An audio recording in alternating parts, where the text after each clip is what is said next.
Время актуального интервью в следующий понедельник. Будут чествовать архитекторов во всем мире. Праздник официально учрежден Международным союзом архитекторов сразу после Второй мировой войны. Тогда во многих странах необходимо было быстро восстанавливать города, буквально из руин.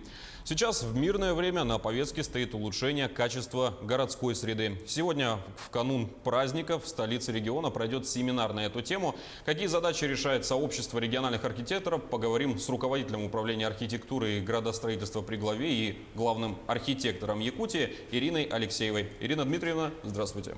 Здравствуйте. Хотелось бы начать наш разговор с того, какая задача сейчас стоит по улучшению облика, инфраструктуры города, а также какие еще задачи решаются вами. Ну, конечно же, перед архитекторами прежде всего всегда стояли стратегические инфраструктурные задачи. Но сегодня на приоритете больше вопросы качества городской среды, потому что многие годы, последние годы, все-таки акцент делался на строительстве жилья, на строительстве каких-то объектов социальной инфраструктуры, улично-дорожной сети. И очень мало внимания уделялось небольшим элементам городской среды, например, таким как лавочки, урны, светильники, от которых, собственно говоря, зависит ежедневное качество жизни наших жителей. И именно сегодня Минстрой Российской Федерации перед архитекторами, особенно перед главными архитекторами, людьми, которые работают в сфере управления, градостроительства, территориального планирования, ставит уже новые задачи. И именно об этом мы будем завтра на семинаре главных архитекторов работать по этой теме не только с главными архитекторами, а с утра у нас будет часть работы, которая будет проходить прямо вместе с главами муниципальных районов и муниципальных образований республики. То есть важно, чтобы именно руководители высших инстанций понимали, в чем задачи архитектуры сегодня и как делать наши города и села лучше, комфортнее и уютнее. Пока вы отвечали на вопрос, вспомнилось, что в прошлом году к нам приезжал специалист из Москвы, и она высказала мнение о том, что у нас очень разрознена реклама, в частности в городе Якутске, и она зачастую мешает тому, чтобы усвоить какую-то информацию визуальную от нашего города. Как-то с этим сейчас решается вопрос? Да, это один из актуальных вопросов. В данное время мы занимаемся, например, разработкой дизайн-кода главной улицы столицы нашей республики, проспекта Ленина. Именно этот проект станет таким аналоговым документом для того, чтобы разрабатывать регламенты размещения информационных конструкций и общие правила игры для того, чтобы и предприниматели получали, понятно, те задачи, которые они ставят перед собой, размещая информационные и рекламные конструкции. И, конечно же, прежде всего жители городов и сел получали все-таки качественный облик, потому что действительно очень много визуального мусора в городах, и сегодня многие уже обращают внимание. Буквально вчера, например, наш специалист Центра компетенции Лена Амосова разместила у себя в странице в Инстаграме пост о том, что слишком много визуальной рекламы на проспекте Ленина, и Инстаграм просто взорвался, потому что многие сейчас наконец начали понимать, что это действительно мешает увидеть красоту нашего города. Пусть она будет такая, может быть, не очень напыщенная, мало архитектурных деталей, может быть, даже мало хороших архитектурных объектов, но качество среды зависит не только от качества самих объектов, а от качества среды прежде всего. К городу Якутску мы еще вернемся. Давайте теперь поговорим в целом о нашем регионе. Абсолютно каждый город имеет какие-то свои особенности, свои архитектурные традиции. Влияет ли это при создании новых объектов там и что ставится во главу угла при развитии? Очень хороший вопрос. Второй год проходит всероссийский конкурс лучших проектов малых городов и исторических поселений. Здесь действительно сегодня уже на уровне правительства Российской Федерации ставятся вопросы идентики, уникальности каждого города. Мы в прошлом году, в этом году даже, участвовали в этом всероссийском конкурсе, разработали 9 проектов малых городов республики. Это такие города, как Мирный, Ленск, Удачный и другие города. И во всех в них одной из главных задач было определить уникальность города, подчеркнуть его. И те общественные пространства, которые разрабатывали наши архитекторы, прежде всего были направлены на поиск именно таких уникальных особенностей того или иного города. Понятно, что, например, Вилюйск – это старинный практически город, очень много объектов деревянного зодчества, а Мирный, например, абсолютно новый город, но сегодня нуждается в каких-то новых прогрессивных решениях. То есть в каждом городе мы находим находим такие как бы изюминки, и именно Точку на них, опоры. да, точку опоры, именно на них начинаем строить то, как может сегодня получить развитие тот или иной город. Нередко в последнее время встречается такое понятие, как индекс качества городской среды. Что он из себя представляет и что входит в этот индекс? Индекс качества городской среды – это один из 4 показателей национального проекта «Жилье и городская среда» в части городской среды, за который отвечает, кстати говоря, лично глава субъекта Айсен Сергеевич Николаев. Это индикативный показатель, 36 индикаторов, которые в количественном выражении отображают качество городской среды. Жилье, прилегающие территории, улично-дорожная сеть, озелененные территории и другие как бы сферы должны быть оценены количественно, и мы должны понимать, в каком направлении расти. Например, такой индикатор, как озелененные пространства, оценивается по нескольким показателям, в том числе, например, если мы сегодня делаем различные проекты, реализовываем общественных пространств, изменения озелененных территорий, то, допустим, оценивается количество фотографий в социальных сетях, которые люди сделали благодаря тому, что появились новые территории. То есть это оценка того, нравятся ли людям те действия, которые сегодня, допустим, делаются структурами, ответственными за благоустройство, за изменение качества городской среды.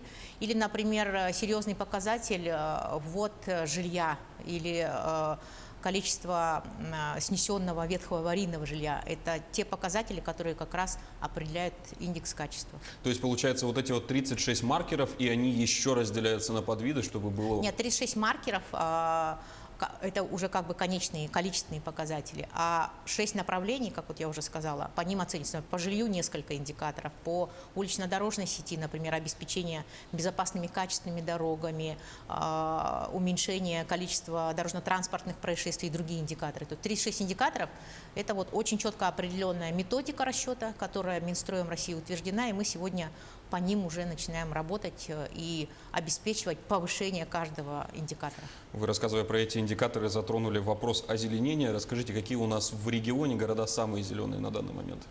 Но на сегодня, к сожалению, по предварительной оценке Минстроя Российской Федерации, ни один город из 13 городов Республики Саха-Якутия не имеет благоприятную городскую среду. Понятно, что наиболее озелененные у нас города Мирный, Нерюнгри, Ленск, то есть более территории, которые имеют более благоприятные климатические условия, но по оценке оценивается не просто процент озеленения, а еще и качество озелененных территорий. Поэтому, конечно, сегодня нам работать, и, например, парки в городах Мирный, Ленск, Нерюнгри, Удачный нуждаются в такой же абсолютно работе, как парки, например, в городе Якутске или северные города Верхоянск, Среднеколымск. А поделитесь опытом, как оценивается качество этого озеленения? Они смотрят на внешний вид, на растения, которые у нас высаживают, на что обращают внимание? Вы совершенно правы. Оценивается не только внешний вид, как я уже сказала, например, если люди увидели, не знаю, арт-объекты интересные или хорошие какие-то элементы благоустройства, малоархитектурные формы, это, конечно, дает определенную оценку этих территорий, но еще и качество самих растений, увеличение площади озелененных территорий. То есть здесь оцениваются в совокупности именно показатели, которые определяют качество озелененных территорий.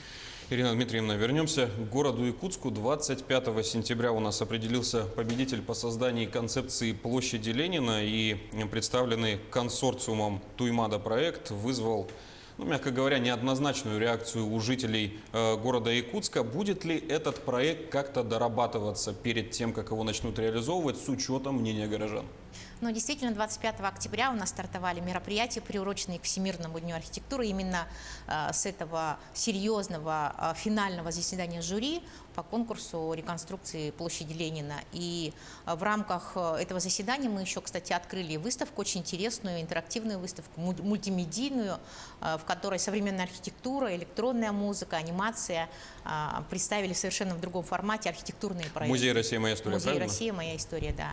И по итогам заседания жюри мы выявили победителя.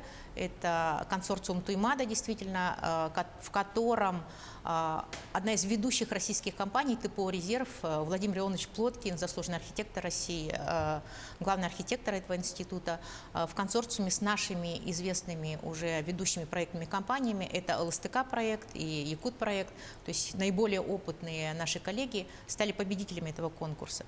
То, что проект неоднозначен, это всегда плюс. Самое главное, что мы видим, это неравнодушие наших жителей. Любая абсолютно реакция, и положительная, и негативная, это конструктив прежде всего для разработчиков. Понятно, что концепция – это основные направления, стратегия развития нашей площади. И при разработке проектно-сметной документации, конечно же, наши авторы учтут те замечания, которые поступают в рамках обсуждения. Мы сейчас активно наблюдаем за обсуждением во всех и социальных сетях, и в средствах массовой информации. И для себя, конечно, пытаемся выявить тот конструктив, необходимый конструктив для того, чтобы дальше работать над этим проектом. До сих пор в столице региона, да, в принципе, и не только, остро стоит проблема сохранения старины. В концепции развития Якутска этот вопрос нашел свое отражение? Да, коллеги продолжают работать, и мы, конечно же, как архитекторы, архитектурное сообщество, ставим этот вопрос наравне с такими же вопросами, как стратегии развития городов или, например, развитие общественных пространств, потому что это важное условие развития наших городов. И любой город имеет свою историю, конечно же, объекты культурного наследия, памятники архитектуры, истории культуры должны сохраняться и должны развиваться. Последний проект, который мы рассматривали, это конкурс на развитие охранной зоны номер 2 «Залог». Замечательные авторы выиграли этот конкурс. Конкурс проходила окружная администрация во главе с главным архитектором города Семеном Афанасьевичем Сергеевым. И я очень рада, что победителем этого конкурса стало бюро «Рождественка», город Москва. Тоже очень опытные коллеги, которые работают над проектами сохранения памятников уже не первый год. И вообще, в целом, коллаборация с российскими ведущими и даже международными архитекторами – это сегодня одна из задач, которую мы ставим перед своим управлением, потому что нам нужно повышать свои компетенции, нам нужно учиться у лучших, и замечательно, что коллеги отзываются и с удовольствием участвуют в наших конкурсах. Мы ведь провели немало крупных конкурсов в последние годы, и Союз архитекторов России и вообще архитектурное сообщество сегодня замечает нашу активность конкурсную и очень активно участвуют в наших конкурсах. И это замечательно, это дает плюс, во-первых, нашим архитекторам, которые обмениваются опытом, получают обратную реакцию. Некоторые начинают там дальше уже взаимодействовать в каких-то других проектах. И это, конечно же, та образовательная и просвещенческая миссия, которую мы ставим перед собой. И, кстати говоря, о наших кадрах, как у нас с ними обстоят дела? Хватает ли кадров у нас в резерве и каких специалистов по-прежнему мало? Конечно же, нехватка кадров – это очень острый вопрос. И нехватка кадров не только в проектных компаниях, а прежде всего в муниципалитетах, в городах и селах. Потому что сегодня статус главного архитектора на самом деле уже имеет тенденцию к тому, чтобы расти. Архитекторы сегодня должны соответствовать тем требованиям, которые время ставит перед нами. И важно, чтобы архитектор был хотя бы на уровне, вместе с главой работал по вопросам развития того или иного города и села. И, к сожалению, в муниципальных районах у нас сегодня острая нехватка специалистов. В силу нехватки архитектурных кадров у нас в органах архитектуры и градостроительства работают люди, например, без архитектурного образования. Но это действительно острый вопрос и одна из задач, еще раз, нашего управления архитектуры. Ирина Дмитриевна, спасибо, что выделили время на этот разговор. Поздравляем вас с наступающим праздником, вашим профессиональным. А я напомню, что сегодня наш разговор был приурочен к празднованию Всемирного дня архитектора. О том, какая работа в этом направлении ведется у нас в регионе, мы обсудили с руководителем управления архитектуры и градостроительства при главе и главным архитектором Якутии Ириной Алексеевой.